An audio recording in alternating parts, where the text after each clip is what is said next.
तर भावांनो, सकाळी फ्रेश होऊन आणि पाण्याची बॉटल भरून मी आलो होतो जिममध्ये आज होता आपला बॅक आणि बायसेपचा डे.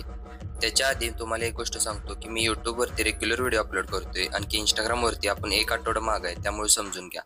आज बॅकसाठी लॅट पुल डाऊनचे 3 सेट घेतले. त्यानंतर केबल रोचे 3 सेट घेतले. आणखी रेअर डेडचे 3 सेट घेतले. तर बायसेपसाठी प्रीचर कर्लचे 6 सेट घेऊन वर्कआउट केला खतम आणि आलो घरी. घरी येऊन फ्रेश झालो. मम्मीने कढीपत्ता आणायला सांगितला होता. मग कढीपत्ता आणून दिला मम्मीकडे. त्यानंतर नाश्त्यामध्ये आज गरा केला होता. मग तो खाल्ला. आणखी दुकानातून सामान आणून घरी दिलं. आज होतं अक्षय तृतीया. मग त्यासाठी केळाचं पान लागणार होतं निवेद ठेवण्यासाठी. ते तोडलं, निवेद पण ठेवला. त्यानंतर आज अक्षय तृतीया असल्यामुळे घरी टेस्टी जेवण बनलं होतं. मग काय आज फुल चीट डे झाला. संध्याकाळी प्रथमेश घरी आला होता. मग तो आणि मी डॉक्टरांकडे आलो होतो त्याच्या बॅक इंजुरीचं दाखवण्यासाठी. मग काय डॉक्टरांचा सल्ला घेऊन आलो घरी. आज 5 वाजता वॉकिंगवरती गेलो. आजच्यासाठी एवढंच. भेटूया उद्या. तोपर्यंत चॅनेलला